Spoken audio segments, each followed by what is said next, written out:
The mansion stands on its hill in Madison, New Jersey, exactly where it was placed in 1897. Students walk through halls that once hosted Vanderbilts. The 110-room Georgian Revival Palace overlooks gardens designed by Frederick Law Olmsted. Fairleigh Dickinson University owns it now. The building survived, but survival came with a cost. In 1955, the granddaughter of Cornelius Vanderbilt walked away from Florham. Not because the money ran out. Not because taxes forced her hand. She and her family simply chose not to continue. They auctioned the contents, sold the land, and left. The mansion sat empty for 3 years. Overgrown grounds, dark windows. One of America's greatest estates abandoned by the people who inherited it, while they were still wealthy enough to keep it. This is the story of what happens when legacy becomes burden, when heirs decide the past costs too much to maintain, when a 100-room palace built for eternity is rejected by the third generation that never asked for it. Before Florham could be abandoned, it had to be built. And building it required combining two of the largest fortunes America had ever seen. Before we explore how this extraordinary estate came to be built and then abandoned, I'd love to know where you're watching from. Drop your location in the comments below. And if you're fascinated by the rise and fall of America's great estates, subscribe so you never miss these stories. Now, let's travel back to 1887. Morris County, New Jersey had already attracted more than 100 millionaires to its rolling hills when Florence Vanderbilt and Hamilton McKown Twombly first visited the area then known as Afton. The location offered what wealthy New Yorkers craved: privacy, exclusivity, distance from Manhattan without isolation from it. Estates sat up to a mile back from public roads, invisible behind gates and trees. The railroad connected the county to New York in under an hour. The Morristown social season drew the elite every spring and fall. Madison Avenue had earned the nickname Millionaire's Row. The name was not hyperbole. Rockefellers owned estates there. So did Dodges and Mellons. Over 100 families with fortunes exceeding $1 million had chosen Morris County for country retreats. The appeal was obvious. The land offered hills, views, and enough acreage to create self-contained worlds. Farms, gardens, stables, greenhouses. Everything a wealthy family needed could be built within their own boundaries. The area called Afton was particularly attractive. Rolling terrain, natural water features, dense woodlands mixed with open meadows, some swampland. But nothing money and labor could not fix. The soil supported agriculture. The views stretched for miles. Hamilton and Florence visited in 1887 and recognized potential. They already owned a 70-room townhouse on Fifth Avenue in New York, a gift from Florence's father. They summered at Vinland, their estate in Newport, Rhode Island, but they wanted something else: an English country estate, a weekend retreat, a place to raise children away from city pressures. The model they admired came from across the Atlantic. English aristocrats maintained country seats as ancestral homes, grand houses in parkland settings where families gathered for hunting, entertaining, and managing agricultural operations. American millionaires in the 1880s were attempting to recreate this tradition. They built estates designed to last for generations, monuments to their success, proof that American fortunes could rival European nobility. Morris County offered the perfect stage for these ambitions. Close enough to Manhattan for weekend visits, remote enough to feel like a different world entirely. The couple who came to visit Afton in 1887 brought more than interest. They brought a combined fortune of $70 million in ambitions that would require every penny of it. Hamilton McKown Twombly was born in Massachusetts in 1849 to a family that valued prudence over ostentation. He attended Harvard, graduated in 1871, and chose finance over leisure. His father left him $20 million. Hamilton invested it carefully. He worked as financial advisor to William Henry Vanderbilt, president of the New York Central Railroad. The position required competence. William Henry controlled the largest fortune in America. He did not tolerate fools. Hamilton proved himself shrewd. Conservative when others gambled, patient when others rushed. William Henry came to trust his judgment completely. Florence Adele Vanderbilt was born on Staten Island in 1854. Her grandfather was Commodore Cornelius Vanderbilt, the shipping and railroad tycoon who died in 1877 as the richest man in America. Her father, William Henry Vanderbilt, inherited the empire and doubled it. By the 1880s, he was the wealthiest man in the world. Florence was his youngest daughter and, according to family accounts, his favorite. She grew up surrounded by a level of wealth most Americans could not imagine. Hamilton and Florence met at Newport. Both families summered there. The Vanderbilts and Twomblys moved in the same social circles. Hamilton's competence impressed Florence's father. His conservative management of his own fortune suggested he would handle a Vanderbilt marriage wisely. They married on November 21st, 1877. Hamilton was 28, Florence was 23. Together, they controlled $70 million. Hamilton continued building his empire. He sat on boards of multiple railroads: the Chicago and Northwestern, the Delaware, Lackawanna, and Western, the Chesapeake and Ohio. He served as director of National City Bank and the United States Rubber Company. He co-founded the American Sulphur Company with former New York Mayor Abram Hewitt. His business partner J.P. Morgan trusted him enough to later serve as pallbearer at his funeral. Hamilton Twombly was not a man who wasted opportunities or money. When he died in 1910, he left Florence wealthier than he found her. Wealthier, in fact, than most of her Vanderbilt relatives. No easy achievement in a family known for spectacular fortunes. Florence brought social standing. In 1892, she and Hamilton were included in Ward McAllister's 400, the list of New York's best families, as determined by Mrs. Astor. The number supposedly represented how many people could fit in Mrs. Astor's ballroom. Being on the list meant you had arrived. You belonged to the inner circle of American aristocracy. The Twomblys already maintained multiple residences. The Fifth Avenue townhouse had 70 rooms. They would later build a second Manhattan house at 1 East 71st Street, also with 70 rooms. Vinland in Newport served as their summer cottage, though cottage hardly described a Romanesque mansion designed by Peabody and Stearns. They also owned Pine Tree Point, a camp on Upper St. Regis Lake in the Adirondacks. But Hamilton wanted a third estate, something in the English country gentleman tradition. The architect Charles McKim later noted that Hamilton specifically requested a thoroughly comfortable house, without the stiffness of a modern city house. A weekend retreat, a place for autumn weekends and spring gatherings. By 1890, the Twomblys had assembled 1,200 acres across 37 separate purchases. Farms were bought and consolidated, woodlands acquired. Swampland included because it came with the terrain. Now they needed architects who could turn this patchwork of land into a showplace. McKim, Mead, and White was the obvious choice. Charles Follen McKim, William Rutherford Mead, and Stanford White had designed some of America's most important buildings: Pennsylvania Station in New York, the Boston Public Library, Columbia University's campus, the Rhode Island State House. When wealthy Americans wanted architecture that announced their arrival, they hired this firm.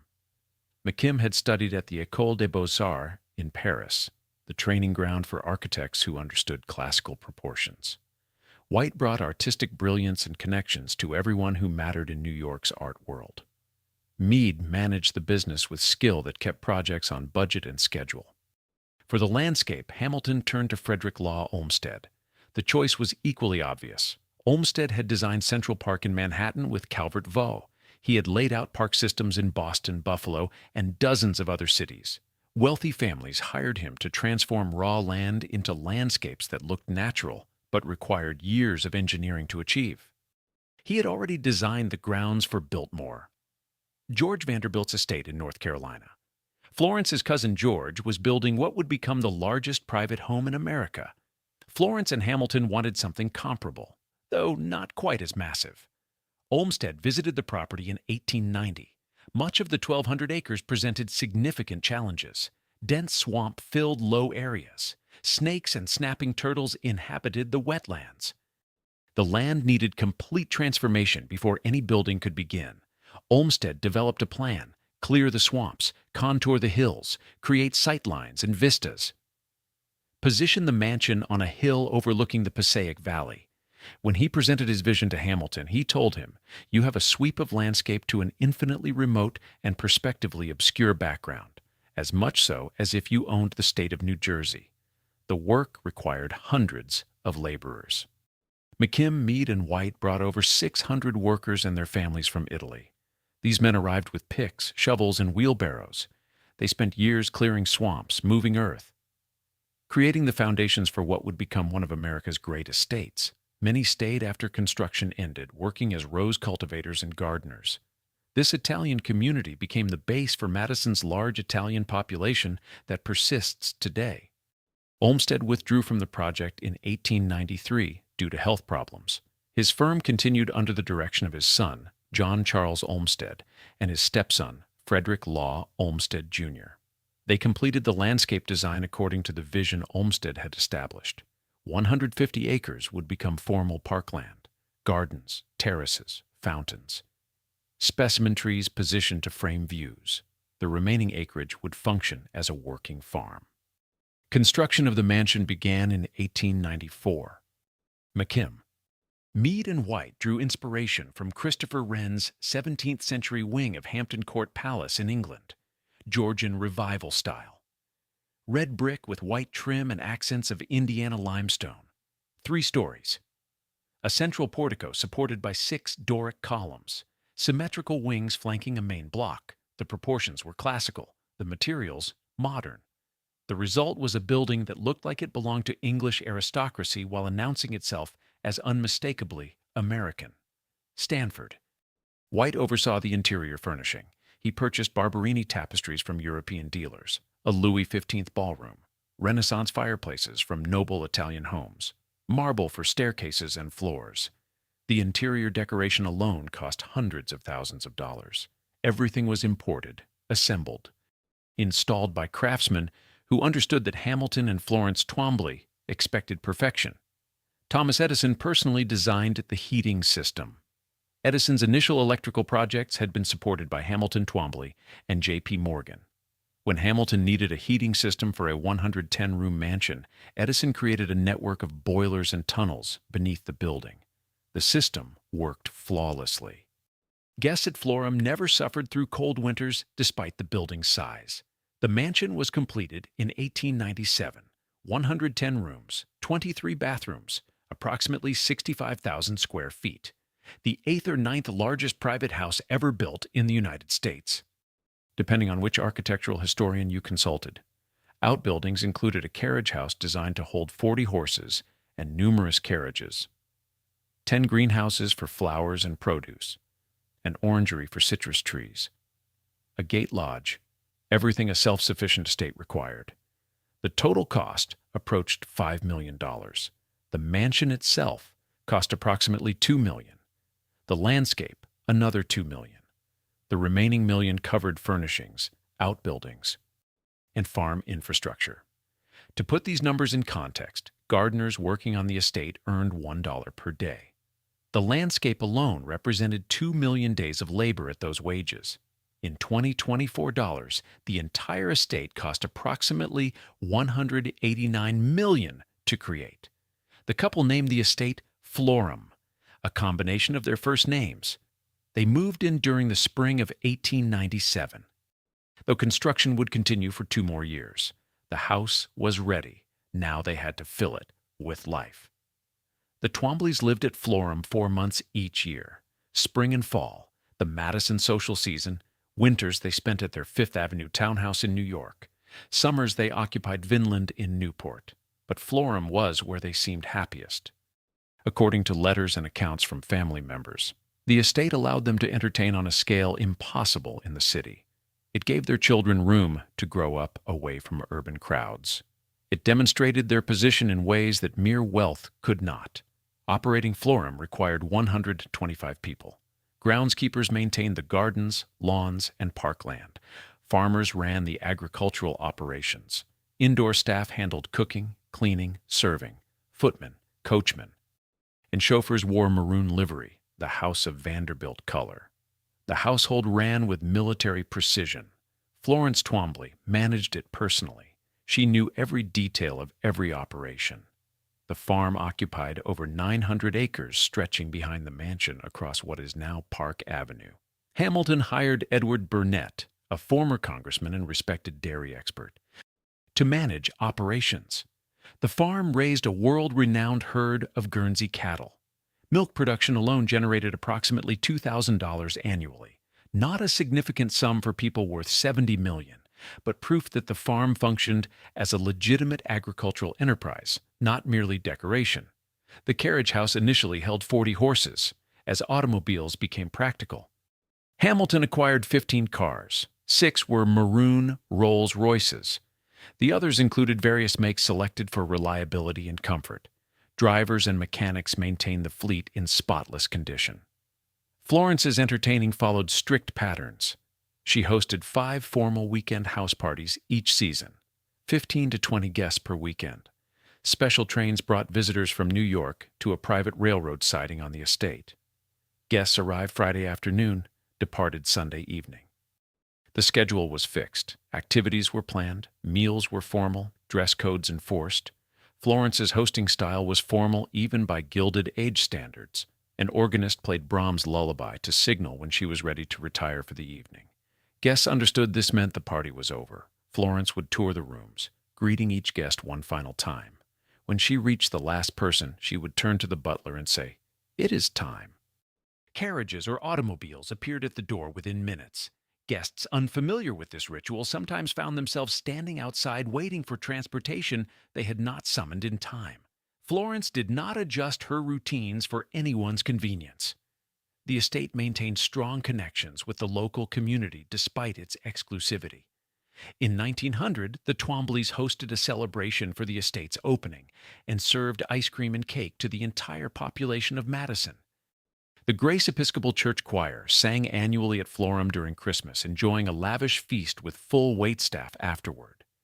The family attended Grace Church regularly. When Florence died in 1952, the church was restored in her memory. Tiffany stained glass windows commemorate Alice Twombly, their daughter who died in 1896.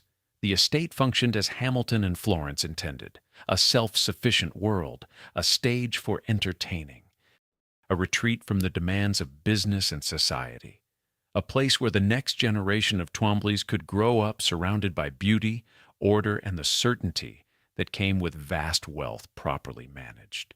For 13 years, everything worked exactly as planned. But Florham was only one piece of the Twombly empire. Hamilton sat on the boards of the Chicago and Northwestern Railway, the Delaware, Lackawanna, and Western Railroad, the Chesapeake and Ohio Railway, and the New Jersey Shoreline Railroad. He was a director of National City Bank and the United States Rubber Company. These were not ceremonial positions. Hamilton attended meetings. He reviewed financial statements. He voted on decisions that affected thousands of employees and millions of dollars in capital. His business schedule required constant travel between New York, Chicago, and other cities where his companies operated. The Twombleys maintained 4 residences simultaneously.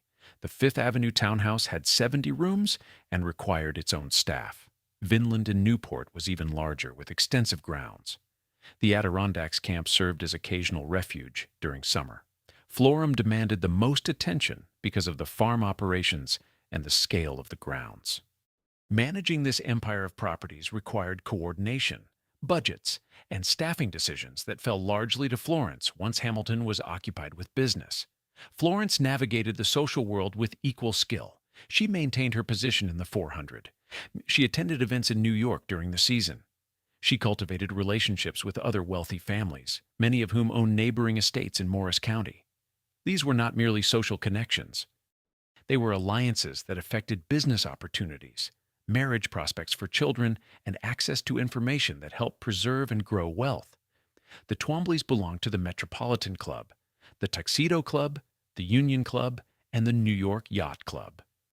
Hamilton's memberships gave him access to other wealthy men in informal settings, where business was discussed without the formality of boardrooms.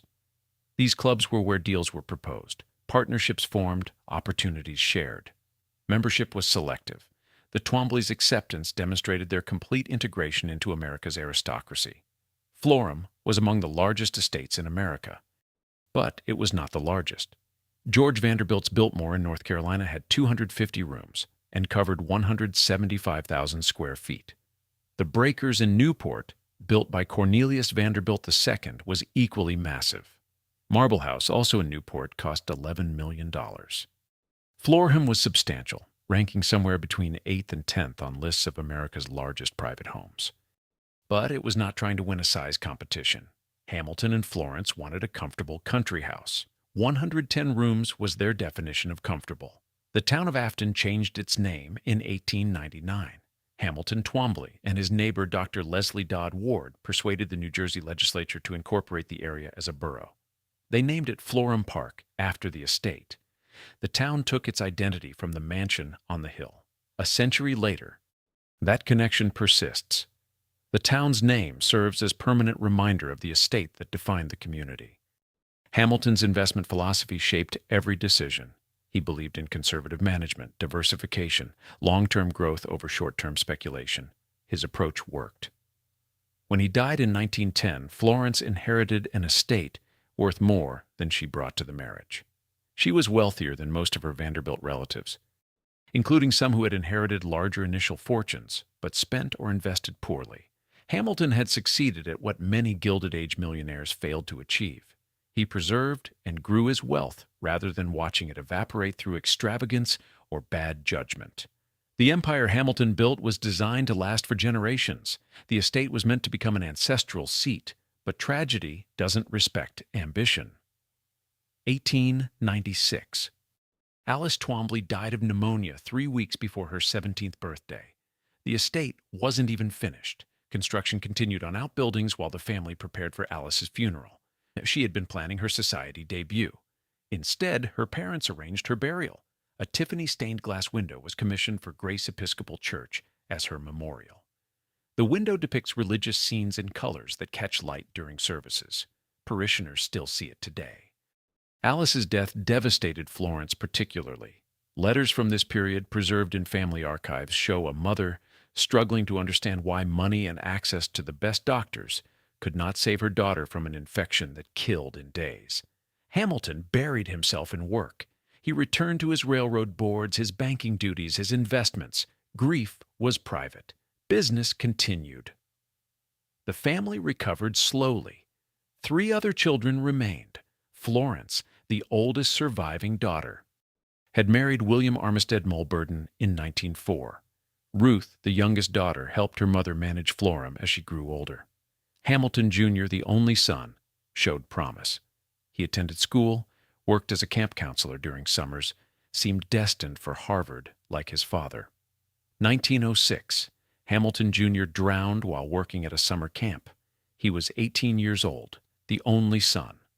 The one who was supposed to inherit Florham, manage the fortune, continue the Twombly name. Letters and newspaper accounts describe Hamilton Sr. as broken by this loss. He had survived Alice's death 13 years earlier. Losing his son proved harder to bear. Hamilton Sr.'s health declined rapidly after 1906. He developed tuberculosis of the larynx. The disease progressed slowly, painfully. He received the best medical care money could provide. None of it worked. He spent his final years at Florham, too ill to travel much, surrounded by the estate he had built, but unable to enjoy it. His obituary in the New York Tribune stated that he never recovered from the grief of his son's death. The newspaper attributed the breaking down of his health in part to that in part. January 11th, 1910. Hamilton McKown Twombly died at Florham. He was 60 years old. The funeral took place at St. Thomas Church in New York, the same church where his son's funeral had been held 4 years earlier. J.P. Morgan served as one of the pallbearers. The banker stood at the front of the church, helping carry the coffin of the man who had been his business partner and friend. Society attended in force. The Twombly family's position ensured that hundreds came to pay respects. Hamilton left practically his entire fortune to Florence. The estate was worth tens of millions. She was now one of the wealthiest widows in America, wealthier than most of her family, wealthier than she needed to be. And she was 56 years old with 2 surviving daughters, in possession of an estate that required 125 people to operate. She had no intention of scaling back. For 42 years, Florence Vanderbilt Twombly maintained Florham exactly as it had been. The maroon livery, the formal weekends, the 125 staff members. She was 56 when Hamilton died. She would live to 98. Through World War I, the Depression, World War II, and into the 1950s, she ran Florham as if nothing had changed, as if the Gilded Age had never ended, as if maintaining a 110-room mansion with full staff was still normal rather than anachronistic. Social commentators called her the uncrowned Dowager Queen of American society. The title was not ironic. Florence held court at Florham and her New York residences with the formality of European royalty. She maintained standards that other wealthy Americans had abandoned as impractical or outdated. Her chef earned $25,000 per year at a time when most Americans earned a few thousand.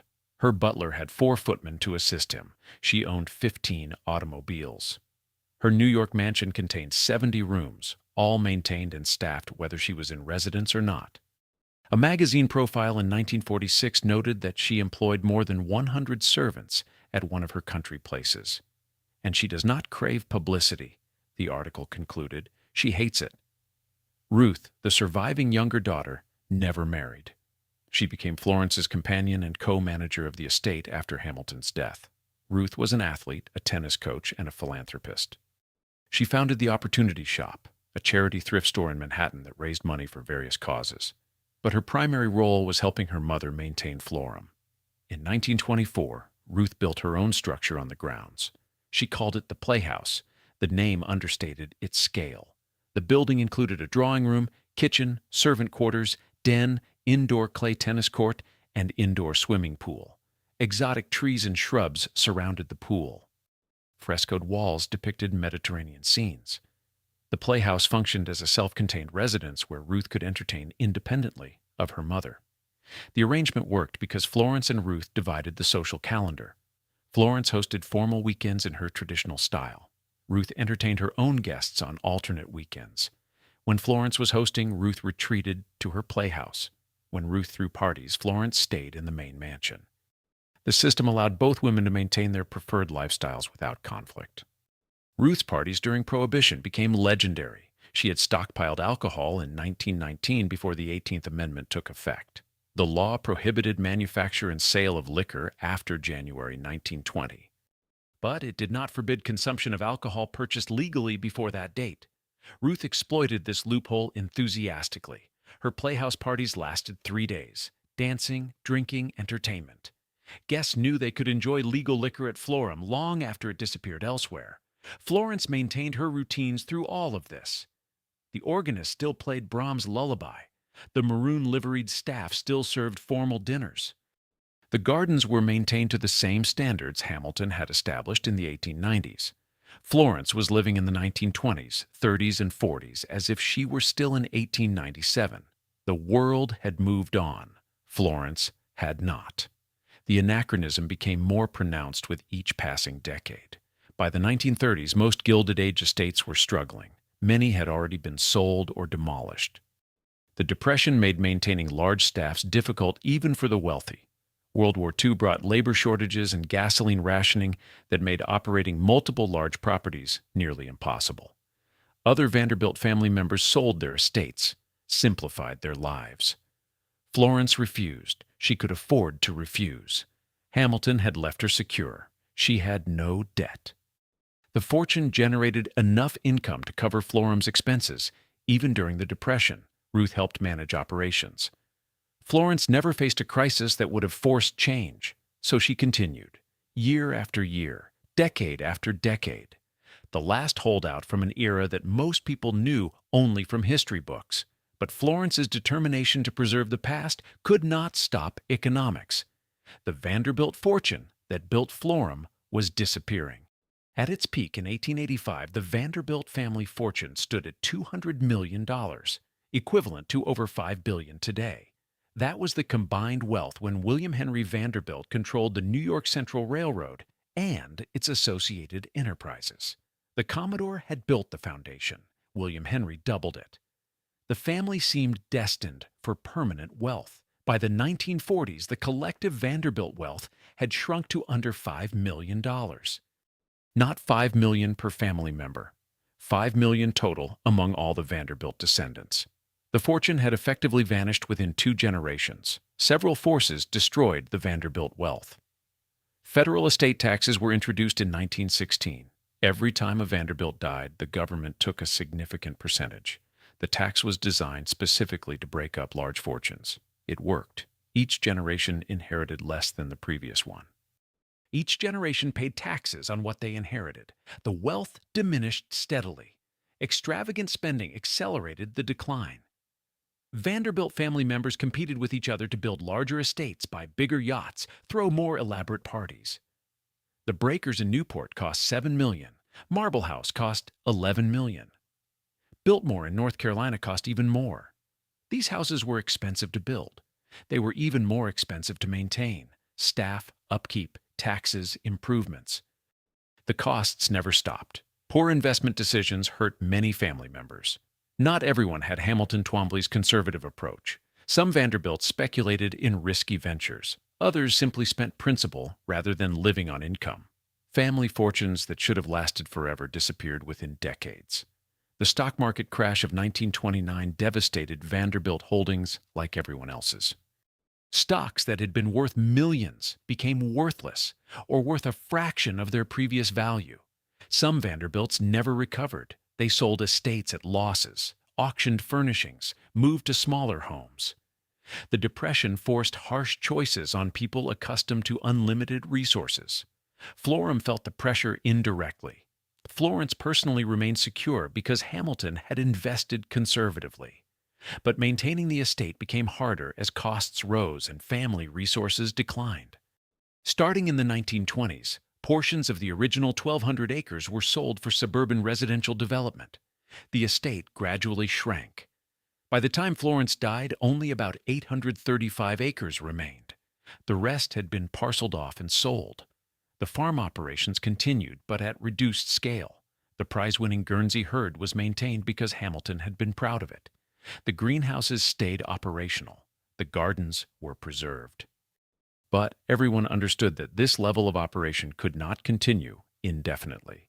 The staff of 125 represented an expense that made sense with a $70 million fortune. With a smaller fortune and rising costs, maintaining that staff level became questionable. Florence never admitted any of this. She continued hosting formal weekends. She continued paying her chef $25,000 per year. She continued operating Florham as if economics were irrelevant. In her mind, perhaps they were. She had enough money. The estate was her life's work and Hamilton's legacy. Scaling back would admit defeat. Florence Vanderbilt Twombly did not admit defeat. Other Vanderbilt estates were already disappearing. The family lost most of its properties within 2 generations. Only Biltmore remained in family hands, and only because it opened to tourists, generating revenue that covered expenses. The breakers went to the Preservation Society of Newport County. Marble House followed. Vinland, the Twomblys' Newport estate, would eventually be donated to Salve Regina University. Of all the great Vanderbilt houses built in the Gilded Age, almost none remained with descendants who could afford to maintain them as private homes. Arthur Vanderbilt II, a family historian, later wrote about this phenomenon. These magnificent country homes were built to become precisely the equivalent of those old-world palaces, great ancestral homes that would proclaim, for centuries, for all time, the prominence of the Vanderbilts. But it did not work out that way. Far from becoming ancestral homes, these monuments to limitless wealth, built for eternity, were hardly used for a lifetime. The problem was systemic. A state designed for a $70 million fortune could not be maintained on a shrinking inheritance. Federal estate taxes guaranteed that wealth would not transfer intact to the next generation. Operating costs rose while family resources declined. The equation became impossible. Florence could maintain Florham because Hamilton had been careful. The next generation would face harder choices. April 11th, 1952. Florence Vanderbilt Twombly died at her New York townhouse. She was 98 years old, the last surviving grandchild of the Commodore. Her death opened a question no one wanted to answer. What happens to Florham now? Ruth Vanderbilt Twombly inherited Florham when her mother died. She had never married.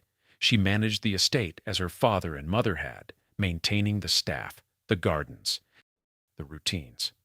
Ruth was 67 years old. She had spent most of her life at Florham. The estate was home in a way it had never been for her married sister, Florence Burden, who had moved away decades earlier. Ruth continued operations for 2 years. The formal weekends stopped. Florence had been the last person capable of hosting in the 19th century style. But Ruth kept the staff employed. The grounds were maintained. The buildings were preserved. She understood that decisions about Florham's future needed time and thought. Selling a 110-room mansion in suburban New Jersey was not something you did hastily. September 1st, 1954. Ruth Vanderbilt Twombly died in Paris at the Ritz Hotel. Heart failure. She was 69 years old. Her death came suddenly. According to a New York Times article, she had struggled with alcoholism for years. Her obituary noted her athletic achievements, her charity work, and her role maintaining Florham. It did not mention that she was the last Twombly to live at the estate. The inheritance passed to Florence Twombly Burden, the surviving daughter.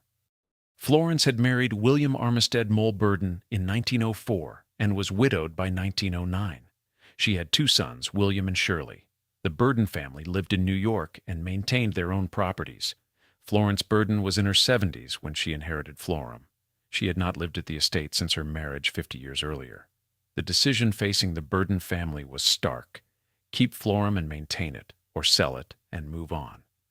Maintaining the estate meant continuing to employ staff, preserve buildings, manage operations. It meant taking responsibility for 110 rooms, multiple outbuildings, and hundreds of acres. It meant committing to preserve Hamilton and Florence Twombly's creation for another generation. The Burdens chose not to keep it. Later accounts say the family could not continue Florham's lifestyle. This requires clarification. The Burdens were not broke. They had money. They could have afforded Florham if they chose to make it a priority, but they did not want to make it a priority. The estate represented a past they had not lived. Hamilton Twombly had been Florence Burden's father, but he died when she was 29. She had her own life, her own homes. Her sons had their own careers and interests. None of them wanted to become custodians of a Gilded Age palace. This was voluntary abandonment by wealthy heirs. The Burdens were not forced to sell by taxes or debt. They chose modern life over maintaining legacy. They looked at Florham and decided the cost was not worth it. Not the financial cost, though that was significant. The cost in time, attention, and commitment to preserving something they had not created and did not need. Florence Burden made practical arrangements. She donated furniture and interior fittings to the White House. Several chairs from Florham ended up in storage at the presidential residence. Decades later, those same chairs would sit in the Oval Office under Presidents George W. Bush, Barack Obama, and Donald Trump.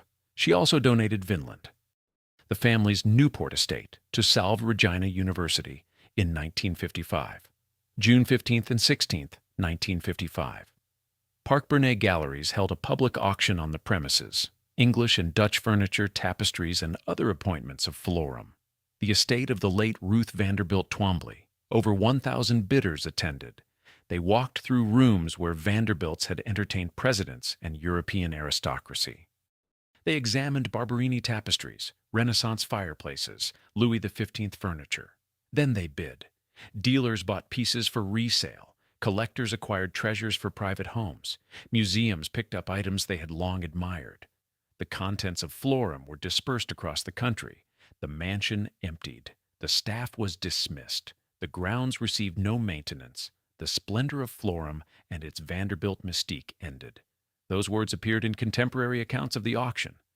Only empty buildings and overgrown grounds remained. The estate Hamilton and Florence had built to last forever was rejected by the third generation 63 years after construction began. The paradox was complete. The Burdens could afford to keep Florham.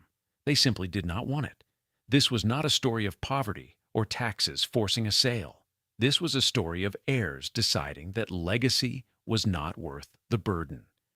Modern life in apartments and manageable houses was preferable to maintaining a 110-room palace in suburban New Jersey. The Burdens made a choice.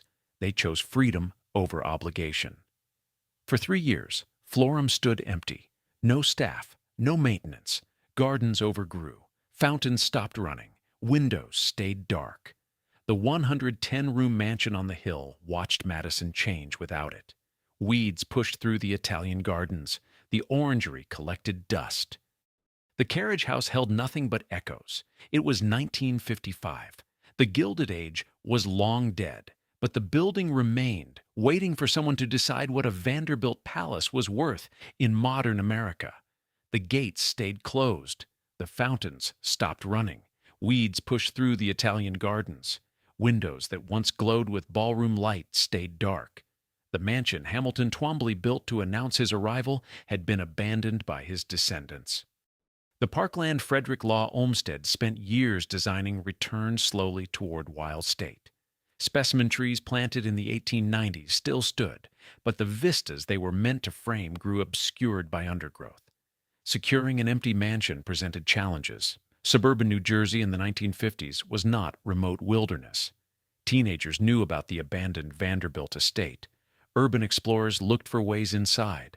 The risk of vandalism, theft, or fire was real. The property had value, but empty buildings lose value quickly. Every month without maintenance meant deterioration. Roofs leaked, pipes froze. Small problems became large problems.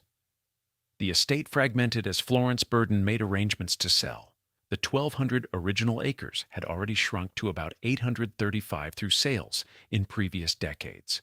Now the remaining land was divided. The farm operations occupied roughly 650 acres. That section was sold separately. Esso Research and Engineering Company, which would later become part of Exxon, bought the farmland in 1957. The company needed space for research facilities. The flat agricultural land suited their requirements. Today, that land hosts Exxon Research Center, BASF headquarters, and the New York Jets training facility. The town of Florham Park, named after the estate in 1899, now surrounds corporate campuses built on land where Hamilton Twombly's prize-winning Guernsey cattle once grazed.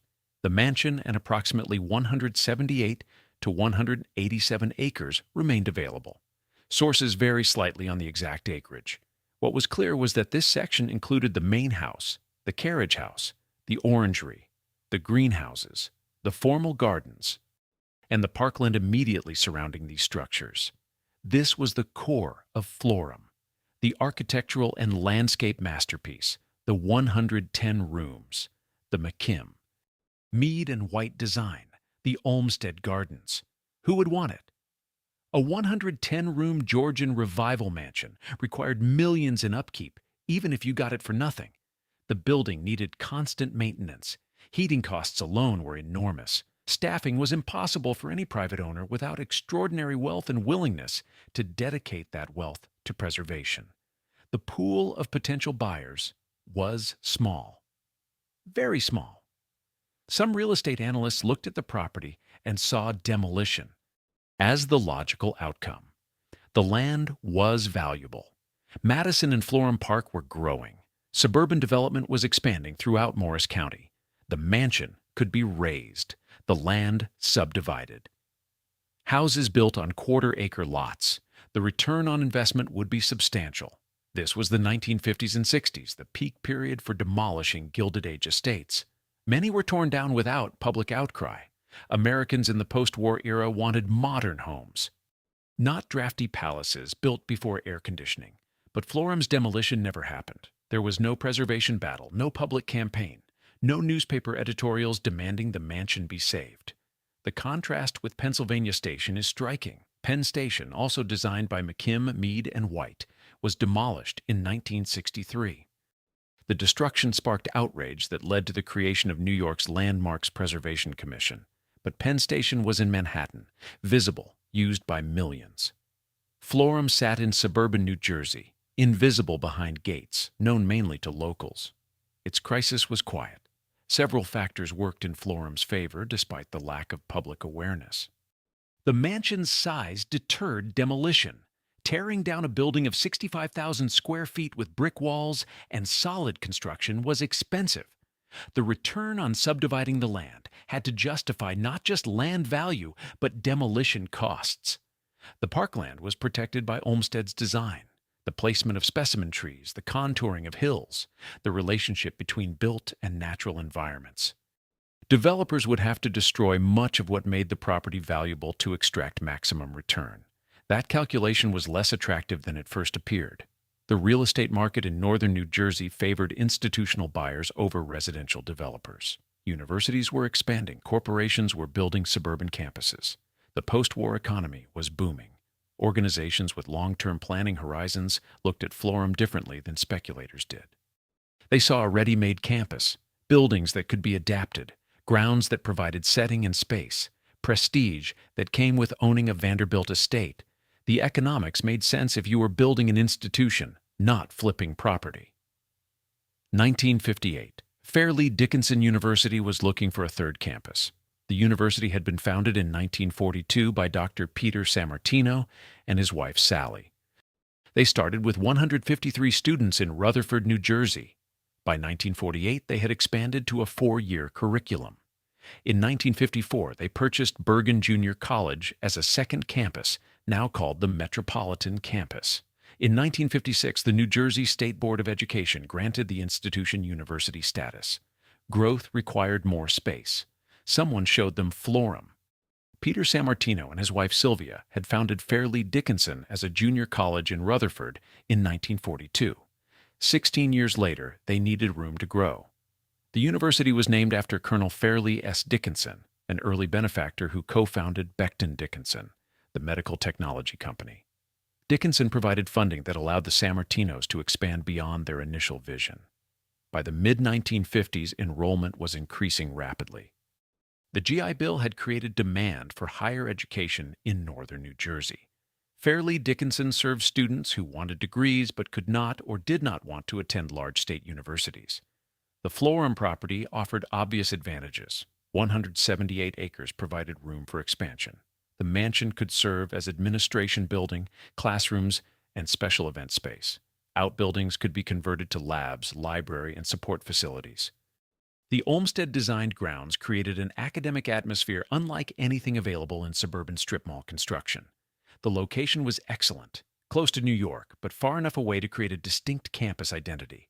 The price was certainly negotiable. Empty buildings do not command premium prices. Fairleigh Dickinson purchased the property in 1958.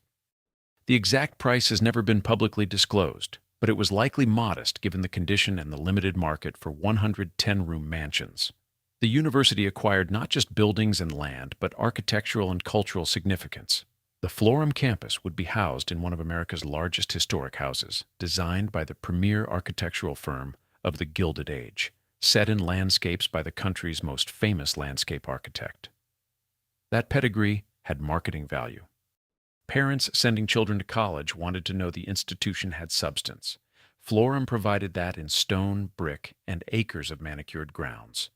The challenge was transforming a Gilded Age mansion into a functioning academic facility in 3 months. Peter Sammartino personally oversaw what was described as a hasty renovation during summer 1958. Classrooms were created in spaces designed for entertaining. Offices occupied former bedrooms. The Great Hall with its marble floors became an entrance for students rather than guests. Lenfell Hall, the drawing room where Florence had received visitors, was converted to space for meetings and special events. The Hartman Lounge, originally a billiard room with chestnut paneling, became a lounge for faculty and students. The carriage house, built to hold 40 horses and multiple carriages, was remodeled as science laboratories.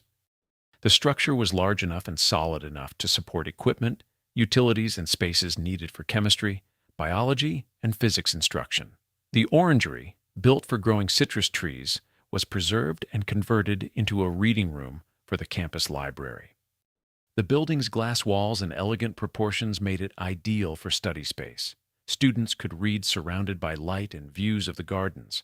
Classes opened in fall 1958.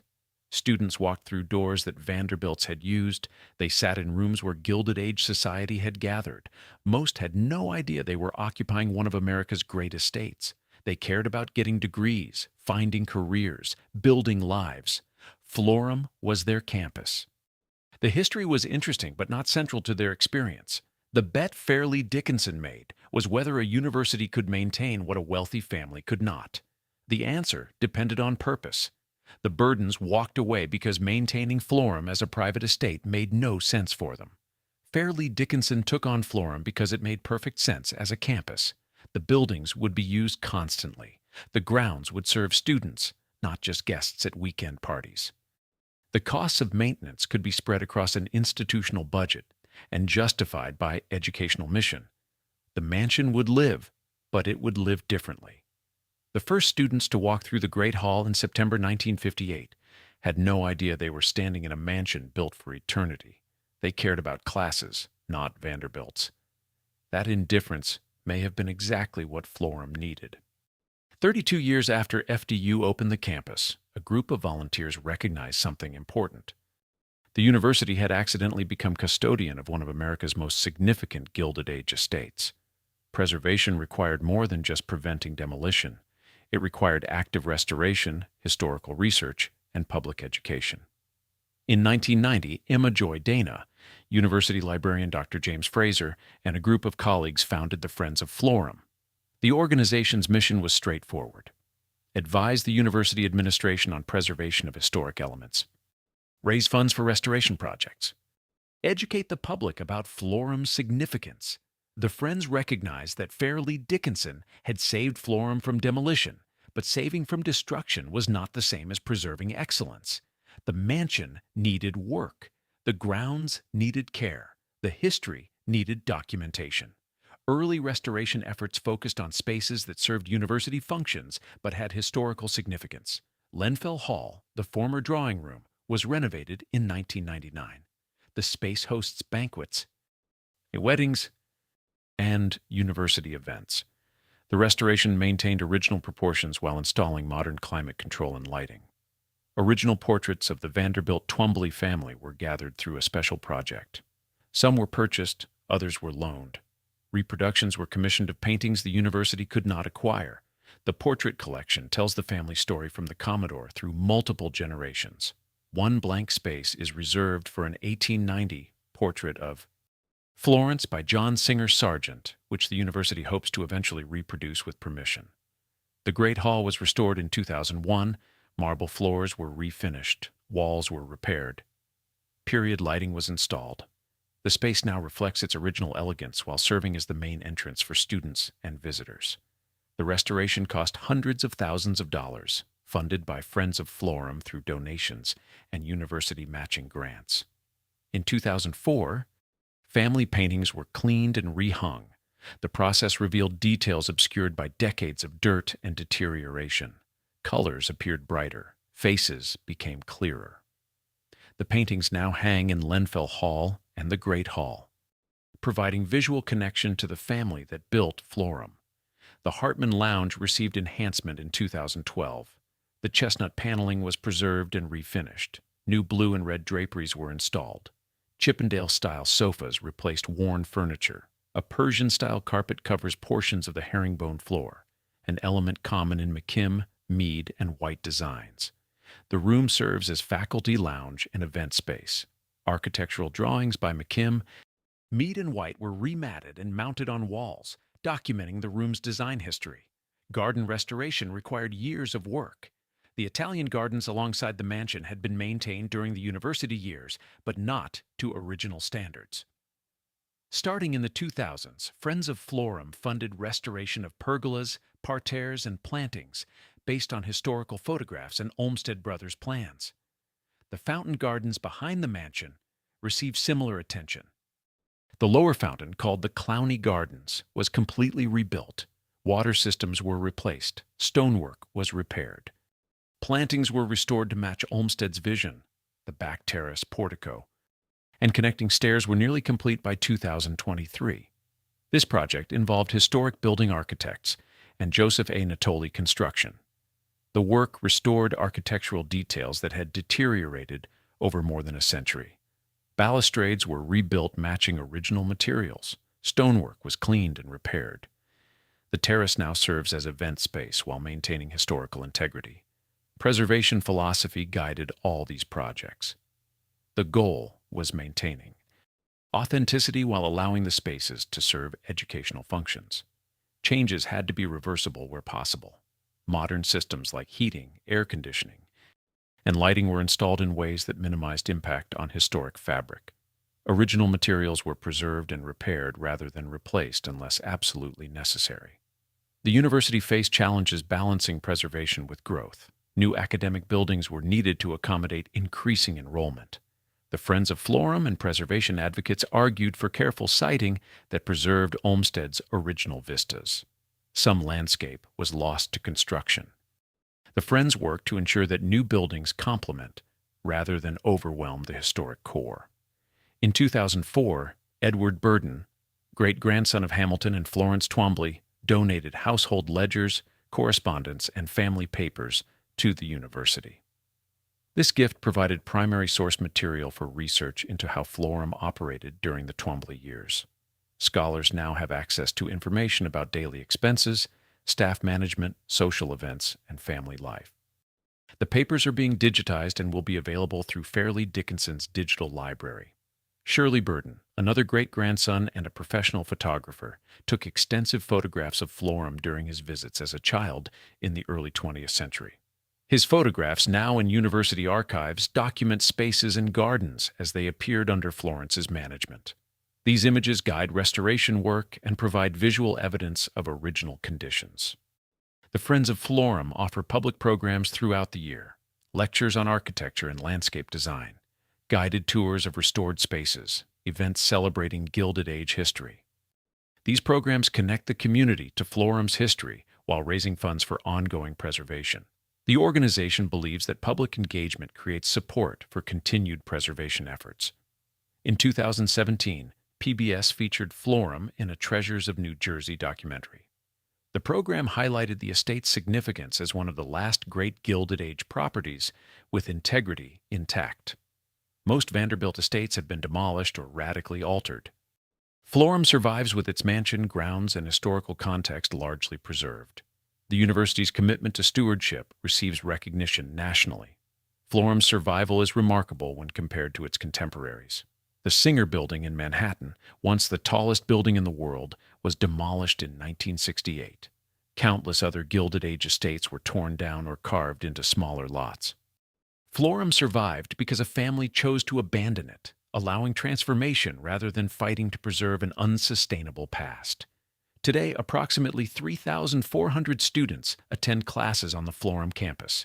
They walk through the Great Hall. They study in spaces where Vanderbilts once entertained. The mansion that a family walked away from in 1955 has been continuously occupied for 67 years by people who chose it, not inherited it. The story of Florham is not a story of poverty.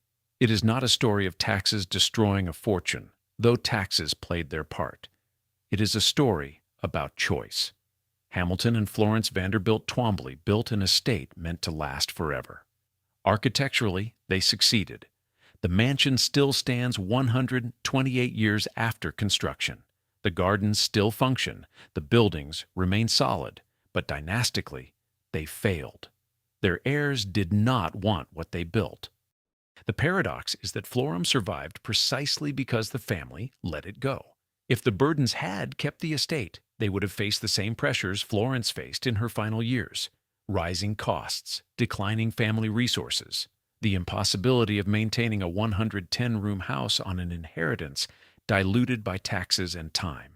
Eventually, the Burdens or their children would have sold, perhaps to developers who would demolish, perhaps to someone who would adapt the buildings poorly.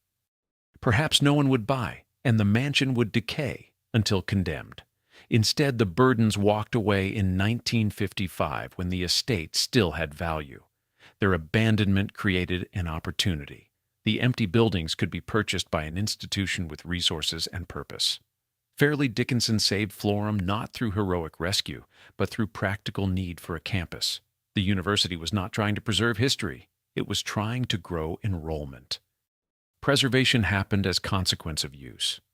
What Gilded Age wealth builders did not understand was that their children might not want the same life. Hamilton and Florence assumed Florham would pass to their son, then to his children, continuing through generations. They built for permanence. They created systems designed to sustain a family dynasty. But their son drowned at 18. Their daughters made their own lives. The grandchildren who inherited the estate had not asked for it and did not want it. Legacy cannot be forced upon heirs. Buildings outlive purposes. Florham was built as a private estate for seasonal entertaining and family life. It survived by becoming an academic campus for year-round education and administration. The transformation was complete. None of Hamilton and Florence's intentions remained, yet the building they built survives because it proved adaptable. The proportions that worked for entertaining worked for meetings and classrooms. The parkland that provided privacy provides campus atmosphere. The prestige that came from Vanderbilt ownership transfers to academic credibility. Sometimes preservation requires abandonment of original function. The Burdens freed Florham to live differently. Their choice, which seemed like failure of dynastic ambition, enabled survival. If they had struggled to maintain the estate as a private home, the struggle would have ended eventually in some form of loss. Instead, they accepted loss immediately. They walked away. They let someone else determine Florham's purpose. The Florham campus of Fairleigh Dickinson University is located in Madison and Florham Park, New Jersey. The mansion, now called Hennessy Hall, serves as administration building and event space. The orangery functions as a reading room in the campus library. The Italian gardens and fountain gardens are maintained by the university and accessible to visitors. The Friends of Florham offers tours and educational programs throughout the year. Self-guided tour literature is available in the mansion foyer. The estate is one of 10 largest historic houses in the United States, one of the few great Gilded Age estates where integrity survives into the 21st century. Most Vanderbilt properties were lost by the family within 2 generations. The Breakers in Newport went to the Preservation Society. Marble House followed. Biltmore opened to tourists to cover expenses. Vinland was donated to Salve Regina University. Of all the estates Hamilton and Florence's generation built, almost none remained with descendants who could afford to maintain them as private homes. Florham survived through transformation. 3,400 students occupy spaces designed for seasonal guests. The estate serves more people now than it ever did under the Vanderbilts. Hamilton and Florence hosted maybe 20 guests at a time for weekend parties. The university educates thousands. The $5 million Hamilton spent in the 1890s now educates a new generation. His investment in beauty and permanence serves purposes he never imagined. The ultimate irony is that the estate's greatest purpose came after family abandonment. The Twomblys built Florham to establish dynasty. They failed at that, but they succeeded in creating something that outlasted dynasty. The mansion stands. The gardens function. The vision Hamilton and Florence executed survives because they built well, even if they could not control who would benefit from that excellence. Buildings don't care why they survive, only that they do. Florham was saved by becoming something else. The family that walked away freed the estate to live differently. Perhaps that was always the only way it could survive. Legacy is not what you leave. Legacy is what survives after you lose control of it. Florham's legacy lives at Fairleigh Dickinson University, in students walking through doors that Vanderbilt's opened, in gardens maintained by people who never knew the family that planted them, in rooms where new conversations happen in spaces designed for old ones. The mansion built for eternity found its eternity by letting go of its past.